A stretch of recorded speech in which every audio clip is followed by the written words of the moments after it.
ಇವತ್ತು ಕಡಿಗಾಯಿ ಉಪ್ಪಿನಕಾಯನ್ನು ಮಾಡೋದನ್ನು ನೋಡ್ಕೊಬರೋಣ. ಇದು ದೋಸೆಗೆ ಮತ್ತು ಅನ್ನಕ್ಕೆ, ಚಪಾತಿಗೆಲ್ಲ ತುಂಬ ಚೆನ್ನಾಗಿರುತ್ತೆ. ಈಗ ಒಂದು ದೊಡ್ಡ ಮಾವಿನಕಾಯಿ ತೊಗೊಳ್ಬೇಕು. ಎಲ್ಲ ಥರದ ಮಾವಿನಕಾಯಿನೂ ಬರೋಲ್ಲ, ಕಡಿಗಾಯಿ ಮಾವಿನಕಾಯಿ ಅಂತಲೇ ಬೇರೆ ಸಿಗುತ್ತೆ. ಈಗ ಒಂದು ಸ್ವಲ್ಪ ಉಪ್ಪನ್ನು, ನೀರಿನ ಅಂಶ ಹೋಗೋ ತನಕ ಉಪ್ಪನ್ನು ಹುರ್ಕೊಳ್ಬೇಕು. ಬಿಳಿ ಉಪ್ಪು ತೊಗೊಂಡು ಹುರ್ಕೊಳ್ಬೋದು. ಮಾವಿನಕಾಯಿಯಲ್ಲಿ 2 ಥರ ಹೋಳು ಮಾಡ್ಕೊಂಡಿದ್ದೀನಿ. ಸಿಪ್ಪೆ ಮೇಲಿಂದ ಇರೋ ಹೋಳುಗಳೇ ಬೇರೆ, ಗೊರಟೆ ಹತ್ತಿರ ಇರೋ ಹೋಳುಗಳೇ ಬೇರೆ. ಇದರಿಂದ ಬೇರೆ ಪ್ರಾಡಕ್ಟ್ ಮಾಡ್ತಾಯಿದ್ದೀನಿ.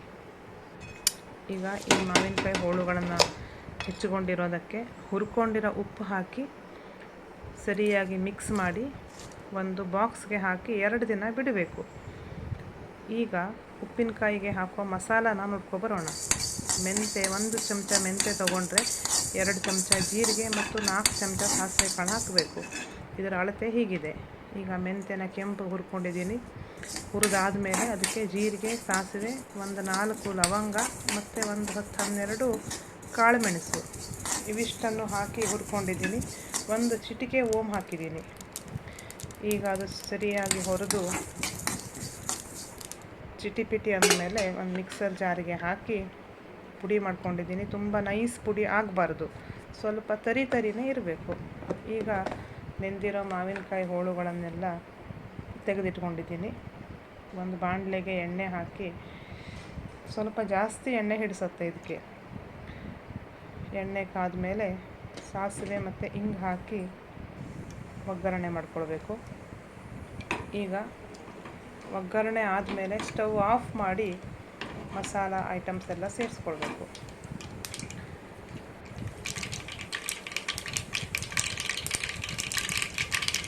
ಈಗ ಒಗ್ಗರಣೆ ಆಗಿದೆ. ಈಗ ಸ್ಟವ್ ಆಫ್ ಮಾಡಿ ಅದಕ್ಕೆ ನಾವು ಪುಡಿ ಮಾಡಿಟ್ಕೊಂಡಿರೋ ಸಾಂಬಾರು ಪುಡಿ ಮತ್ತು ಮೆಣಸಿನ ಪುಡಿ, ಸಾಂಬಾರು ಪುಡಿ ಎಷ್ಟು ಉಂಟೋ ಅಷ್ಟೇ ಮೆಣಸಿನ ಪುಡಿ ಬೇಕಾಗುತ್ತೆ. ಅದನ್ನು ಸರಿಯಾಗಿ ಮಿಕ್ಸ್ ಮಾಡಿ ಈಗ ನೆಂದಿರೋ ಮಾವಿನಕಾಯಿ ಹೋಳುಗಳನ್ನು ಕೂಡ ಹಾಕಿ ಸರಿಯಾಗಿ ಮಿಕ್ಸ್ ಮಾಡಿಕೊಂಡ್ರೆ ನಮ್ಮ ಕಡಿಗಾಯಿ ಉಪ್ಪಿನಕಾಯಿ ರೆಡಿಯಾಗಿದೆ. ನೋಡ್ತಾ ಇದ್ರೇ ಬಾಯಲ್ಲಿ ನೀರು ಬರ್ತಾ ಉಂಟಲ್ಲ. ಈಗ ಇದರದ್ದು ಇನ್ನೊಂದು ಬೈ ಪ್ರಾಡಕ್ಟನ್ನು ಹೇಳ್ಕೊಡ್ತೀನಿ.